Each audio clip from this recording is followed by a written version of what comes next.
Merhaba arkadaşlar, kanalımıza hoş geldiniz. Burak Özçivit Rusya'da kral seçildi. 20 milyonluk TL'lik iddiasıyla gündeme geldi. Ünlü oyuncu Burak Özçivit Rusya'da düzenlenen halk oylamasıyla büyük farkla birinci seçildi. Kral ünvanını aldı. Başarılı oyuncu etkinliğe katılması için 20 milyon TL aldığı iddiası ile sosyal medya hesabında geniş yankı uyandırdı. Burak Özçivit, Rusya'nın Astrakhan kentinde gerçekleştirilen Türk dizi müziği etkinliğinde özel konuğu oldu.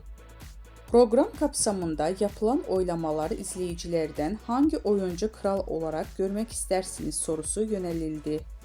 Oylamada 3000'den fazla kişi katılarak 2747 oy alan Özçivit, rakibine büyük fark atarak birinciliği elde etti.